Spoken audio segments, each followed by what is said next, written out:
우리는 다 심판을 받습니다.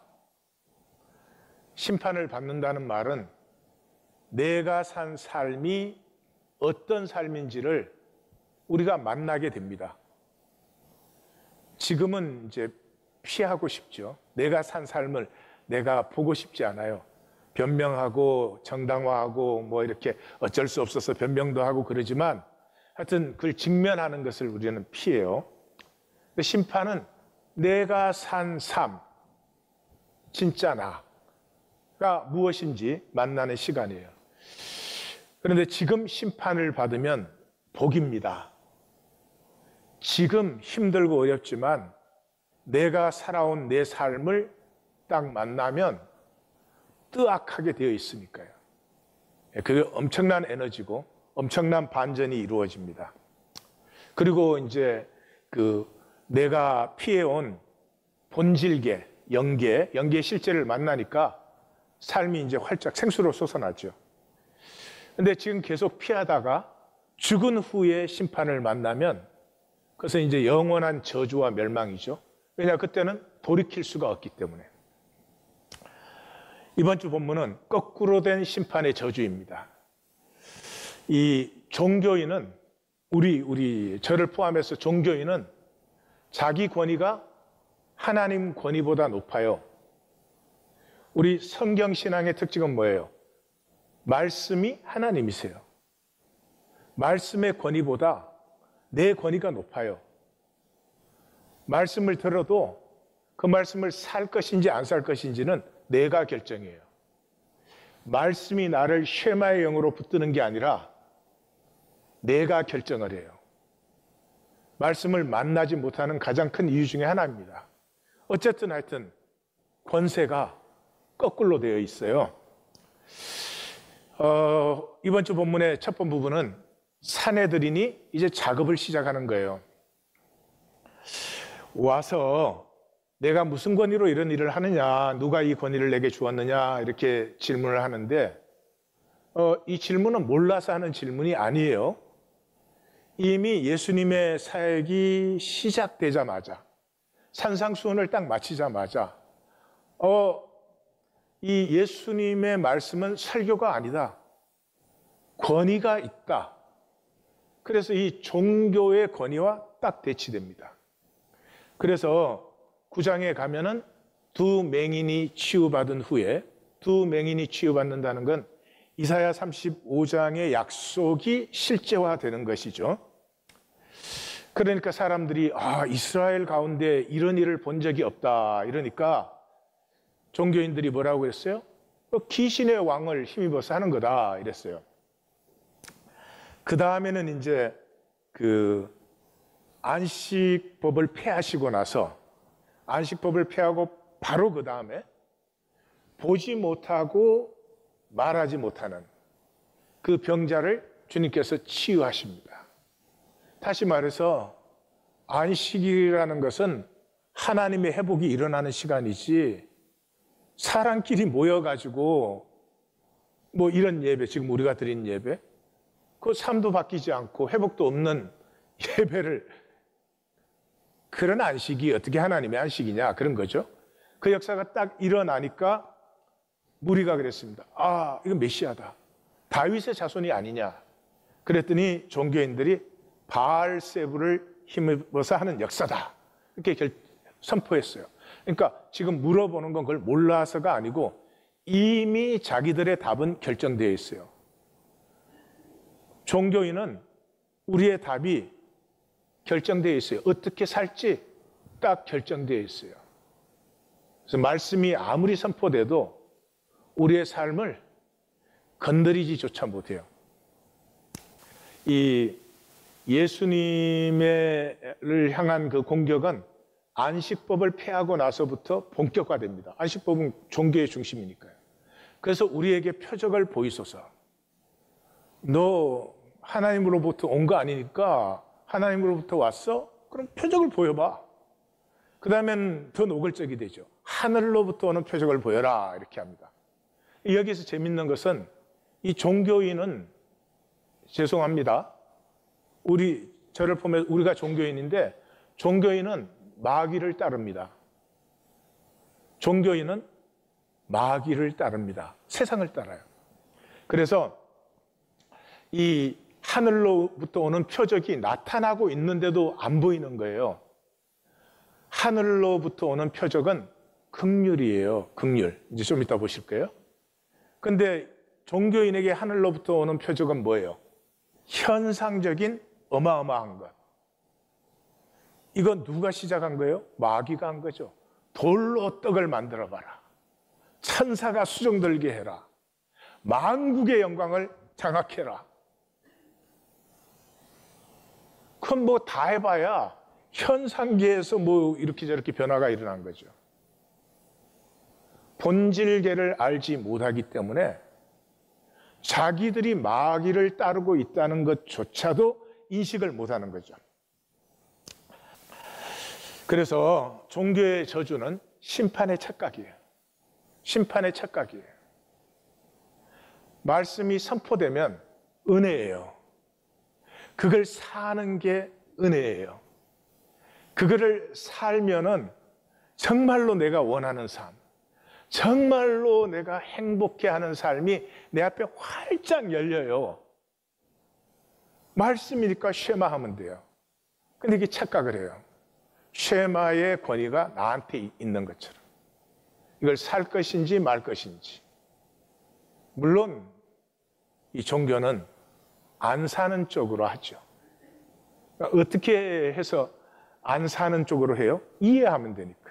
나 그거 알았어. 예, 그게 종교죠. 그래서 종교는 분명히 하나님의 권위를 대행하도록 만들어진 것이고 그것이 하나님의 섭리죠. 그런데 권위의 모양만 뭐 하여튼 긴 옷 입고 뭐 이렇게 어마어마하게 차리고 서가지고 다른 사람 위에서 명령하고 자기가 법이 돼서 마음대로 결정하고 이런 걸 하고 싶은데 권위의 본질인 긍휼은 눈꼽만큼도 없어요. 눈꼽만큼도 없어요. 그래서 성경은 종교는 결국 사탄의 하수인이 돼요. 그게 계시록 13장이에요. 그래서 이 본문의 펀치라인이 32절이 마태복음 되게 마지막에 오죠. 예수님이 이 만남을 이렇게 마감합니다. 요한이 의의 도로 너희에게 왔거늘 너희는 그를 믿지 아니하였으되 세리와 창녀는 믿었으며 너희는 이것을 보고도 끝내 뉘우쳐 믿지 아니하였다. 여기 뉘우쳐라는 단어가 메타멜로마이라고 하는 것인데 무엇 후에, 그래서 그 가룟 유다가 예수님을 팔고 난 후에 후회할 때 이 메타멜로마이가 써져 있어요. 근데 세리와 창녀가 돌이키는 것을 보았음에도 불구하고 결코 뉘우치지 아니하는, 돌이키지 아니하는 그 세리와 창녀는 모든 세리와 모든 창녀가 다 믿은 것도 아니고 다 새로워지지 않았죠. 극히 작은 숫자. 왜냐하면 구원은 하늘의 별 따기입니다. 예수님이 그렇게 말씀하시잖아요. 교회만 다니면 하나씩 받을 수 있는 게 절대 아닙니다. 그러면 예수님이 거짓말 하신 거죠. 하늘의 별 따기예요. 그런데 하늘의 별 따기인 이유가 누구든지 받을 수 있기 때문이에요. 복음이 뭐예요? 회개하라, 천국이 가까웠다는 거예요. At your feet. 너 발 앞에 천국이 도착해. 들어가면 돼요. 침노당해요. 침노당한다는 건 자격에 상관없이 들어갈 수 있다는 거예요. 들어가면 돼요. 근데 딱 한 가지 이유죠. All my heart. 진실이면 돼요.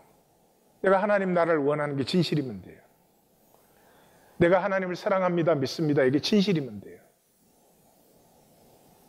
근데 종교는 진실이 아니고도 되는 것처럼 착각을 하죠.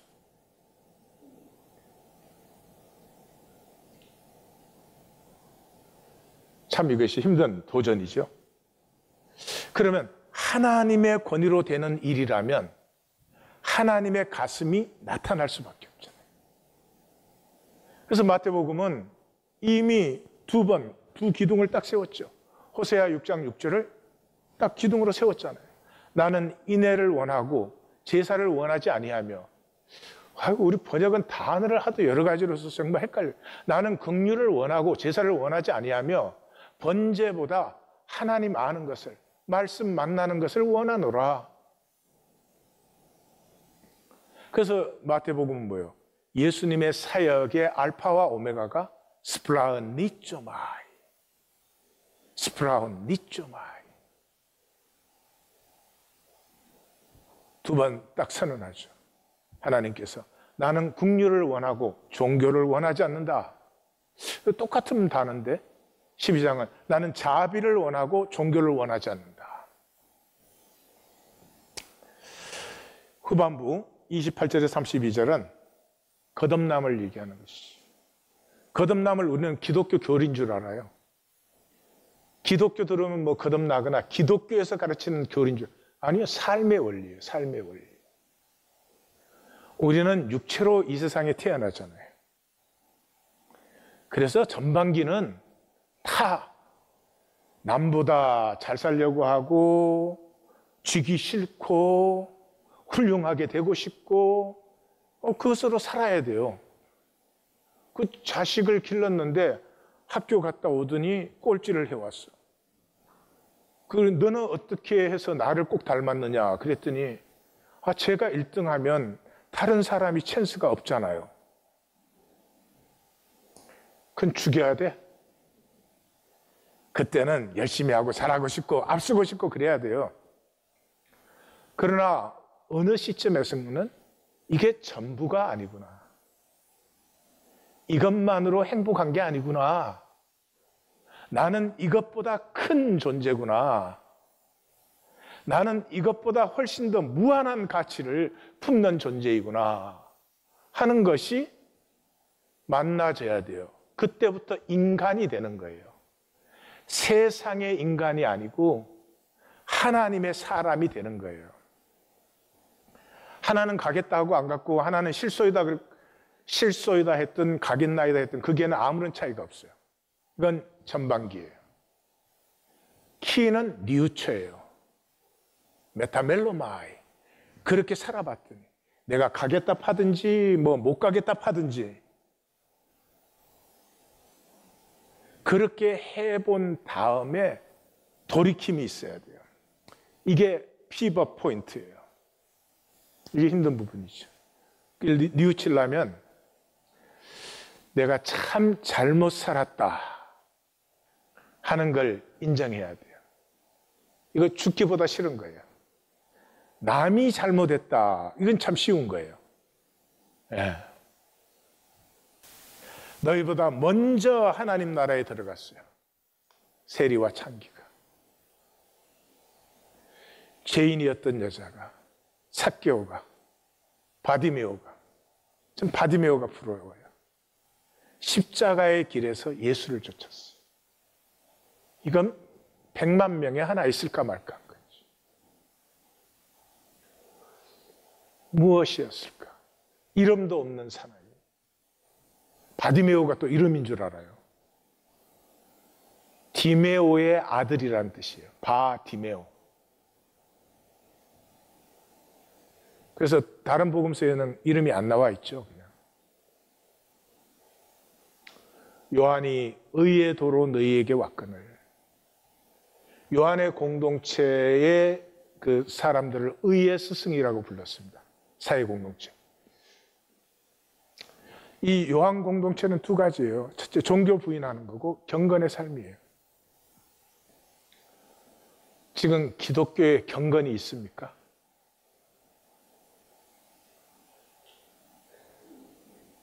세상적으로 잘 살려고 믿지 내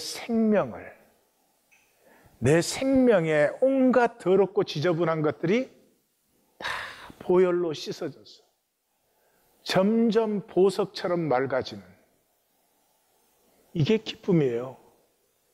이게 행복이에요. 죄인인 내가, 더럽기 짝이 없는 내가 맑아지는 것.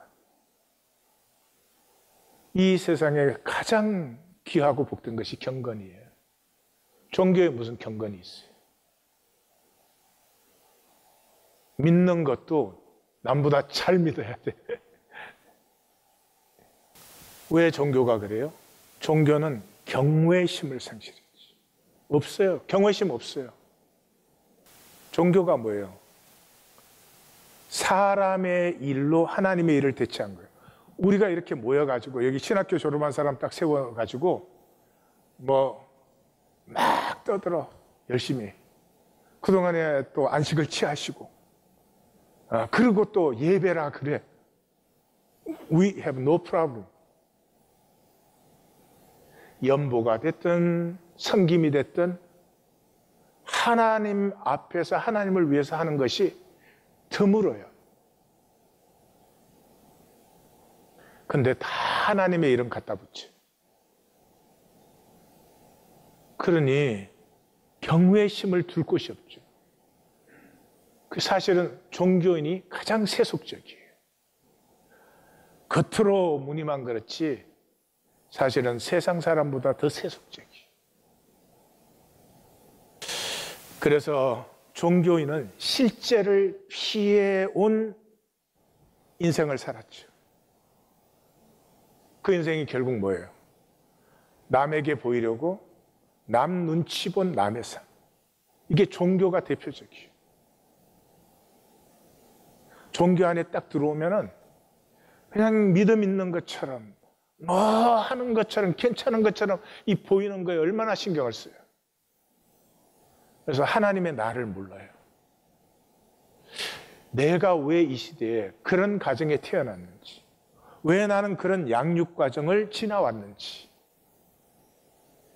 그 목적이 무엇인지, 앞으로 내가 가야 될 길은 무엇이며 주님 앞에 설 때 나는 누구가 되어서 주님을 만나는지 전혀 몰라요. 남의 삶을 사니까 동기가 부재되죠. 나를 사는 사람은 에너지 레벨이 높습니다. 나를 피우고 싶은 이 열정이 우리의 하나님 형상 속에 있으니까. 근데 나를 모르는 사람 바깥에서 자꾸 끌어들여야 돼. 욕심이에요, 욕심. 동기가 부재해요. 욕망뿐이에요, 중심에. 삶이 무척 힘들어요. 에너지 레벨이 낮습니다. 그럴수록 뛰기는 더 뛰죠. 뭔가 초조하고 불안하니까. 구원은 이 심판받은 종말의 반전을 사는 것이에요. 종말이 왔다는 것은 거짓 현상계가 끝나고 실제계가 도래했다는 거잖아요. 실제가 회복되는 거예요. 그 실체는 뭐예요? 하나님 안에 모든 게 하나예요. 하나임이 회복된 거죠. 이 하나임이 회복된 핵심 증거가 부활이에요. 신약의 중심은 부활이에요. 부활이 뭐예요? 죽음의 허상이 드러난 거죠. 죽음이 뭐예요? 단절이죠. 내 육체와 내 영이 단절되는 것이 죽음이고 하나님과 내가 단절된 것이 죽음이고 그래서 부활해서 단절의 허상은 다 사라졌죠. 그래서 그냥 하나예요, 하나. 이 하나됨이 통할 때 기쁨이 넘치는 거예요. 이제 에고로 살았던 삶이 좀 신기하게 느껴져요. 어떻게 그렇게 딱 단절해서 내 것만 움켜쥐려고 그렇게 했을까? 이렇게 좀, 그게 내가 기억을 잘못하는 거겠지. 이렇게 되는 거죠. 그래서 이 심판을 만나면 하나임이라는 것이 그 실제가 드러나고 그러면 그냥 더불어 살기가 돼요. 가족 마음이에요. 풀 한 포기를 봐도 잘 피어나면 마음이 기쁘고, 이게 어렵고 시들면은 가슴이 아프고, 가족 마음이에요. 이 마음을 돈 주고 사겠어요?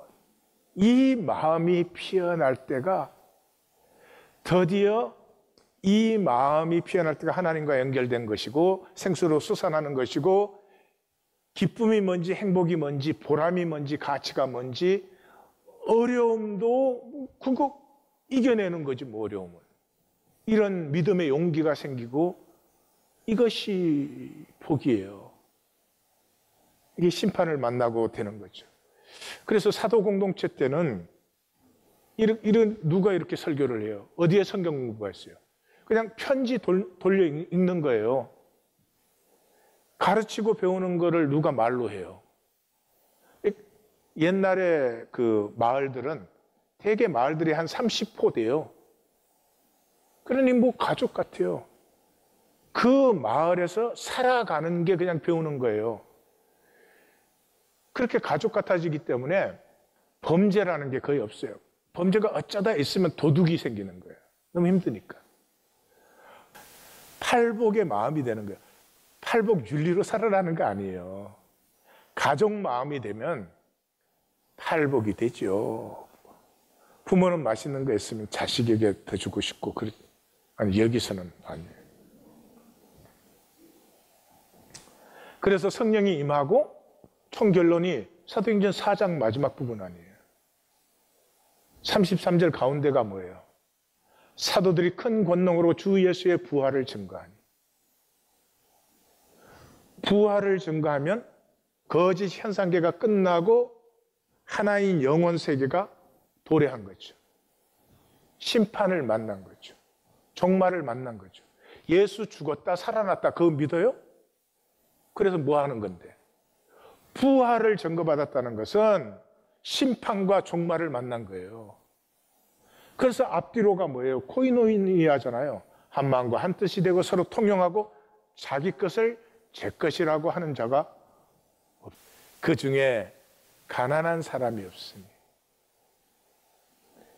여러분, 자기 형제 자매 중에 가난한 사람 있기 원해요? 근데 왜 세상에는 가난한 사람 있는 걸 당연하게 생각해요? 우리가 세뇌되어 있어요. 어떻게 세뇌된지는 좀 이따 보실 테죠. 필요를 따라 서로 나누어요. 이게 에고한테는 뭔가 손해보거나 이상하게 느껴질지 모르겠는데, 이게 생명의 기쁨이에요.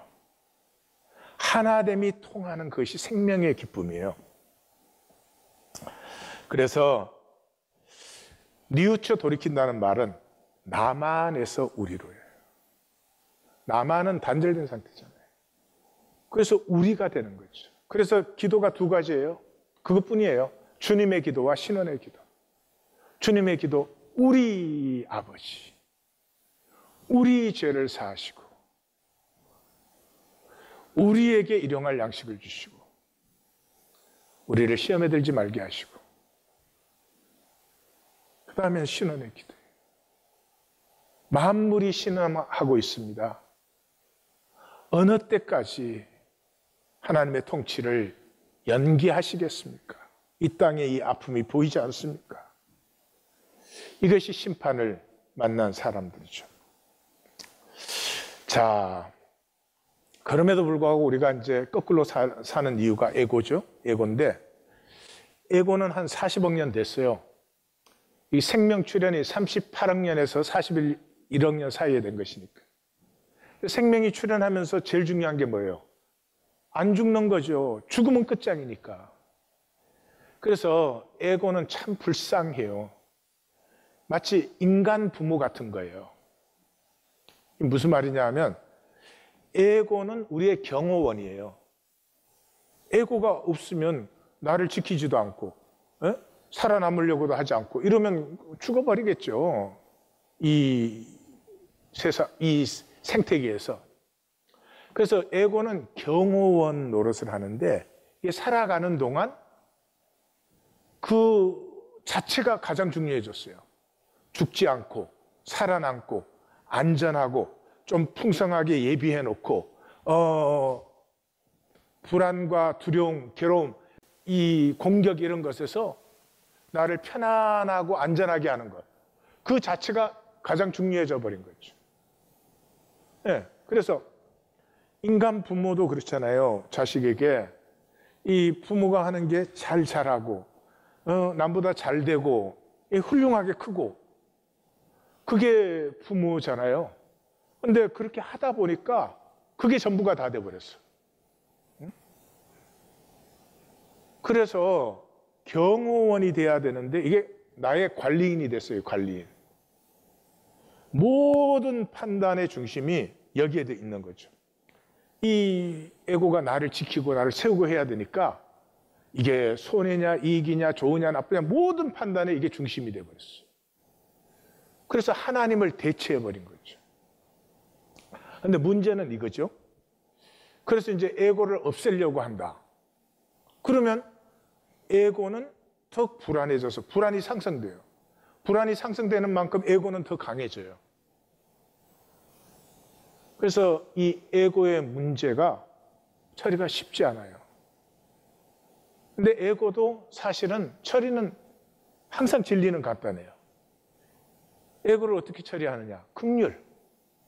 하나님의 긍휼이에요. 에고가 그동안에 고생 많이 했잖아요. 그러니까 긍휼이 인정하고 존중해 주면 돼요. 그동안에 수고 많았다. 나 지키느라고. 나 세우려고 너 애 많이 썼다. 이게 나의 정당한 부분이에요. 천국에서도 에고는 있어요. 에고는 천국에서도 길벗이에요. 에고 때문에 열심히 하려고 하고 열심히 하려는 것 때문에 재미도 있고 그런 거죠. 그래서 저는 성경이 좋아요. 남의 종교 얘기는 좋지는 않지만 하여튼 불교는 모든 것에서 해탈해버려. 내 재미는 그러면 족구는 어떻게 하나? 다 해탈됐어. 그 족구는 어떻게 하나? 족구 끝난 거지. 난 족구 있는 천국이 좋아. 막 이기려고. 끝나고 나면 게임이었으니까. 그죠? 물론 우리는 이 현상세계에 지금 족구를 하고 있으니까 거기에서 배우기도 하고 잘하기도 하고 그런 면이 있죠. 그래서 나의 정당한 부분이고 천국에서도 길벗이에요. 내가 다스림의 권세를 포기한 거예요. 에고 때문에. 내가 에고를 다스려야지 에고가 나를 관리하면 안 되죠. 그래서 에고한테 그동안 고생도 많고 수고도 많았다. 이제는 내가 내 길을 갈 때가 되었어. 나는 이 길을 가보고 싶다. 나는 이 길을 갈 것이야. 그러니까 나를 잘 도와줘.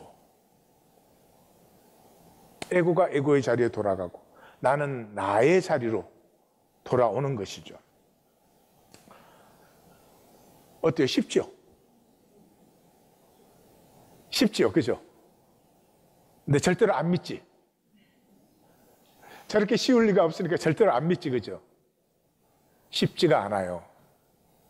원리는 쉬운데 이게 엄청나게 어려워졌습니다. 왜냐 그러면 세상 전체가 이 에고의 광기에 미쳐 있기 때문에 그래요. 이 에고의 광기를 능력이라고 표현해요. 능력. 그래서 지금 우리가 사는 이 세상은 능력주의 사회예요. 능력주의 사회라는 말은 이 세 가지가 표방되어 있어요. 모든 사람이 공평한 기회를 가져야 된다. 옛날처럼 뭐 양반, 상민 이런 거 없고, 그 다음에 교육도 뭐 이렇게 특별한 가정만 받는 게 아니라 의무 교육이 돼가지고 다 교육을 받을 수 있어. 그 다음에 기회만 공평한 게 아니라 누구든지 능력을 마음껏 발휘할 수 있어야 된다. 예. 그 다음에 성과는 능력에 따라서 받아야 된다. 열 일하는 사람은 열을 받는 게 공평한 것이고 하나 일하는 사람은 하나 받는 게 공평한 것이다. 이런 것이죠. 그래서 이 시대 능력주의 사회의 성공은 개인의 능력과 노력의 결과예요. 그래서 실패한 사람은 비참해요. 먼저 스스로 자괴감이 생겨요. 나는 도대체 뭐냐? 그리고 멸시받는 것이 정당하다고 느껴요. 왜냐 그러면 공평한 기회에 능력을 다 발휘하면 되고 그건 제가 한 만큼 성과를 갖는 것이니까. 그런데 성공은 과연 개인적인 능력의 결과인가? 전혀 아니에요. 전혀 아니에요. 미국과 한국의 조사를 보면 올해 한국에서는 SK 스카이 그러죠. 서울대, 고대, 연세대 입학한 학생의 55%가 고소득 가정이에요. 예, 뭐 이거 조사해야 아나? 이걸 설베이해야 아냐? 돈 많은 가정의 자녀가 인류대를 진학해요. 특권층의 자녀가 SAT에도 고소득점을 올려요. 더 절망적인 건 선생님에게 추천서를 받는데 이게 다 조사한 거예요.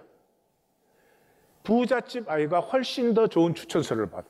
하버드 교수인 제롬 캐러벨이 여기에서는 힙이라 그러죠. 하버드, 예얼, 프린스턴 입시 조사를 쭉 해가지고 책을 냈어요. 1954년 이전까지는요. 가난한 집의 자녀들이 이 새 학교에 꽤 많이 들어왔어요. 54년 이후에는 거의 없어요. 점점 돈에 의해서 만들어지는 거예요. 이 시대의 성공은 운이에요, 운. 능력이라는 신화를 만들어냈지만 속지 마십시오. 운이요, 운. 내가 머리가 좋아? 지가 만들었어? 내가 부유한 가정에 태어났어. 아니, 지가 선택했어? 그거보다 더 중요한 것은 이 대가 사회예요. 아마존의 베조스가 2조 시대에 태어났어. 그래서 배달 회사를 만들었어. 그래서 2달 만에 망하고 죽었대더라. 지금은 어마어마해졌어요. 사회가 준비되어 있기 때문에. 근데 그때 지가 태어나서 그 시간에 있는 게 자기 선택이야? 운이에요, 운. 그런데 이 시대의 성공자는 나는 참 운이 좋았던 것이다. 이렇게 인정을 하면은 그러면 실패한 사람을 깔보지 않을 거 아니에요. 나는 운이 좋았으니까. 운이 안 좋은 결과였으니까 깔보지 않는 것은 물론이거니와 굉장히 마음이 동할 거예요. 그런데 성공자들은 그렇게 믿고 싶어 하지 않아요. 성공한 사람들은 내 성공은 내 능력과 노력의 결과야. 이래야 내 권리가 되니까. 그 대표적인 게 뭐예요? 미국의 입시 부정이 크게 터졌죠. 아니 뭐 하루 이틀 된 것도 아니고 다 하던 거 이렇게 몇 개 하나 종기 한 두세 개 터뜨려 가지고 정말 웃겨요, 이 세상. 근데 그 사람들이 돈을 원했다면 그냥 자식한테 돈을 주지, 그 많은 돈을. 뉴스에 뭐라고 발표됐는지 모르지만은 그건 빙산의 일각이죠. 뭐 학교에 도서관 세우는 거 이런 정도는 보통입니다. 입시 부정이 그 도서관 세우는 돈을 자식한테 주면 더 되잖아요. 그런데 그 돈을 학교에 주고 아이를 인류학교에 넣는 거예요. 왜요? 능력 소지자가 돼야 되니까. 이 사회에서는 능력을 소지했다는 인정을 받아야 되니까. 이 능력주의 사회가 근데 도를 넘었어요. 언제부터? 대처와 레이건 시대부터. 대처와 레이건은 간단해요. 정부는 shut up. 시장이 다 알아서 한다. 이게 대처와 레이건이에요. 시장 만능주의예요. 그래서 이 시대를 물려받은 사람들이 이 머리 좋은 사람들이에요. 이 사람들은 진보 쪽인데 이 대처와 레이건의 시장 중심의 이 중도주의를 택한 사람들이에요. 그래서 이 다음 세대가 빌 클린턴, 토니 블레어, 게르하르트 슈레트, 독일 이런 사람들이 전부 경제는 금융이다 이렇게 된 거예요. 그러니까 이제는 돈이 있으면 생산하는 데 투자하잖아요. 생산해가지고 몇 퍼센트 이익을 받아요. 근데 주식시장에 넣어가지고 이게 확 올라가면은 뭐 7, 8%? 아니 10% 넘는 경우도 많죠. 그래서 돈이 위에서만 도는 거예요. 그래서 가난한 사람은 점점 더 가난해져요. 그것 때문에 2008년에 금융위기가 뻥 터졌는데 그때 어떻게 처리를 했어요? 양적 완화, 금리 인하. 많이 들어보셨죠? 무슨 말인지 알아요? 모르죠? 그거는 경제를 세우기 위해서 모든 돈을 금융기관에 쏟아부었다는 거예요. 그래서 지금 이 거품이 문제라고 모두들 이제 걱정을 하고 있죠. 그때 찬스였는데 그 많은 돈을 이 일반 셀러리맨들의 그 연봉 수준을 제 생각에는 한 3배 정도 올렸으면 적당하다고 생각해요. 그러니까 내 연봉이 8만 불인 사람은 24만 불로 올라가요. 일하고 대가로 주라는 거예요. 그 다음에 소기업 운영하는 사람들, 우리 한인들이 많이 하는 이 소기업들은 하여튼 텍스는 다 뿌리로 해주고 시설 도와주고 해서 수입이 한 3배 정도로 올라가게. 그랬어야 되는데 어떻게 됐어요? 돈이 다 금융기관에 들어갔어요. 그러니까 그 CEO들은 몇 천만 불을 받아요, 연봉을. 그 사람들이 뭐가 그렇게 필요해? 내가 필요하지. 그때 기회였어요. 열심히 일하는 사람들에게 그동안 덜 주고 기업의 이익을 올렸거든. 그랬더라면 지금 경제는 굉장히 튼튼한 경제가 되었을 텐데 중산층이 대폭적으로 늘어나. 그걸 금융기관에 쏟아부어가지고 이게 지금 거품만 이게 언제 터질지 모르는 거죠. 하여튼 그 결과로 미국은 70년대 이후에 정대된 국민소득이 상위 10%에게 다 들어갔어요. 노동 가능 연령의 실직 소득으로 소득 평균이 3만 6천 불이에요, 지금. 40년 전보다 낮아졌어요. 두 사람이 죽으라고 일해야지 실질적으로 가지고 집에 들어오는 게 8만 불이 안 되는 거예요. 중류층, 그 하층 중류층은 지금 점점 빈민층으로 쏠려 들어가고 있어요. 왜냐하면 상위 1%의 수입이 하위 50%의 수입보다 더 많으니까. 국민 절반의 수입보다 상위 1% 수입이 더 많단 말이에요. 이게 뭘로 정당화될 수 있어요? 아니, 그 회사의 CEO는 몇 천만 불을 받는데 그 회사에 청소하시는 분은, 청소는 또 도급이지만은 하여튼 청소하시는 분이 있다면 열심히 일하고 몇십만 분의 일을 갖고 가는 거예요. 이게 뭘로 정당화되고 있어요? 능력. 능력이란 말로 정당화되고 있어요. 이 능력주의 사회에서는 성자의 오만한 정당화된 오만.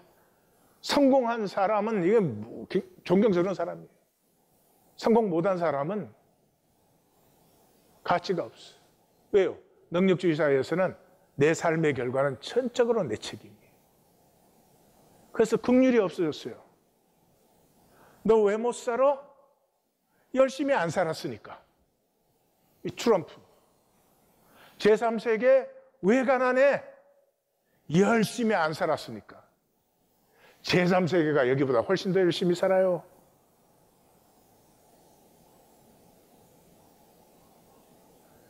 가장 큰 문제는 이 능력주의 사회에서는 불쌍할 수가 없어요.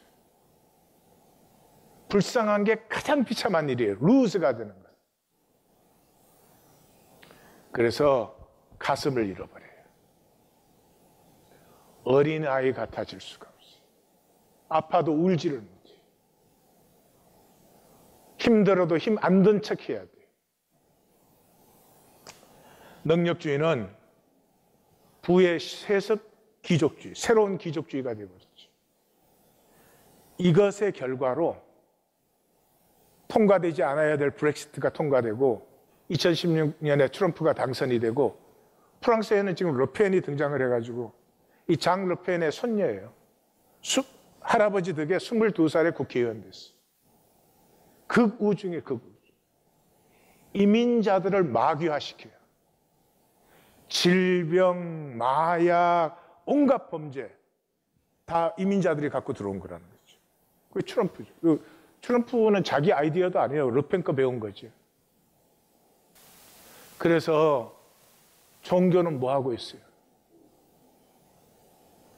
종교는 거기에 편성해가지고 요브의 새 친구 같은 종교, 능력주의를 정당화해가지고 피해자에게 더 잔인한 종교. 이게 내 능력이다만도 괜찮을지 모르겠는데 성공하고 부자 됐으면 하나님이 복을 주신 거예요. 우리는 뭐야? 하나님의 복도 못 받았어. 은혜도 못 받았어. 하나님의 은혜가 그런 거예요. 좀 아버지의 가슴을 좀 만났습니다. 아버지의 가슴. 한번 들어보세요. 주의 성령이 내게 임하셨으니 이는 가난한 자에게 복음을 전하게 하시고 내게 기름을 부으시고 나를 보내서 포로된 자에게 자유를 눈먼 자에게 다시 보게 함을 전파하고 눌린 자를 자유케 하고 주의 은혜의 해를, 은혜가 희년이에요. 노예는 해방시켜주고 빚은 다 탕감해주고 각 가정이 똑같이 나누었던 원래의 기업으로 다 회복시켜요. 50년마다. 이렇게 살면 능력주의 사회가 되겠어요? 가슴 중심 사회, 사람 중심의 사회가 되겠죠. 너희는 가서 내가 긍휼을 원하고 제사를 원하지 아니하노라 하신 뜻이 무엇인지 배우라. 나는 의인을 부르러 온 것이 아니고 죄인을 부르러 왔어. 천국이 가까웠다 전파하면서 병든 자를 고치고 죽은 자를 살리고 나병한 자를 깨끗게 하며 귀신을 쫓아내어 주되 거저 해주어라. 너희도 그저 받았으니까. 사람이 양보다 얼마나 더 귀하냐? 안식일에 선을 행하는 것이 옳으니라. 누군지 나를 믿는 자는 이 작은 자 중에 하나를 실족케 하면 차라리 연자 맷돌이 그 목에 달려서 깊은 바다에 빠지는 게 낫다. 생명은 무한 신비예요. 어떻게 감히 내 권리와 내 자격으로 주장할 수가 있어요? 내가 잘 됐어요?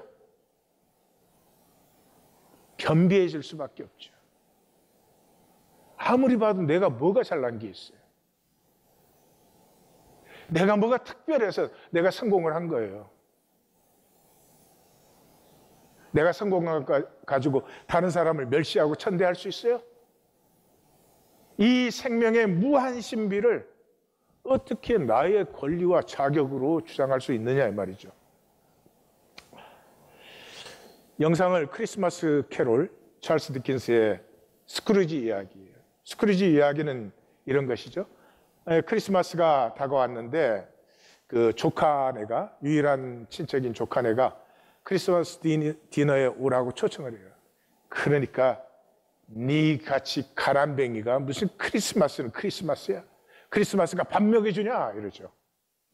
아니, 내 말로. 그랬는데 이제 크리스마스 이브에 그 먼저 죽은 자기 동업자, 이 두 사람이 지금으로 말하면 엄청난 거부예요. 그런데 그 먼저 죽은 말리의 유령이 찾아와요. 그 막 오는데 주렁주렁 달고 있어. 막 무슨 뭐 동괴, 금고, 창고 잠궜던 온갖 자물쇠들 그 묶어놨던 쇠사슬 막 주렁주렁 매달고 이렇게 막 비참해져가지고 와가지고, 야, 너도 죽으면 나같이 되는데 그거 알려주려고 내가 왔다. 오늘 밤에 새 영이 찾아올 거야. 그래가지고 이제 참에 현재의 영이 과거의 영이 찾아와요. 그래서 자기 과거를 만나게 해요. 뜨악해지는 거예요. 우리 모두는 우리가 뭐 잘 살았다 뭐 이건 도토리 키즈. 그 다음에 이제 현재 영이 찾아와요.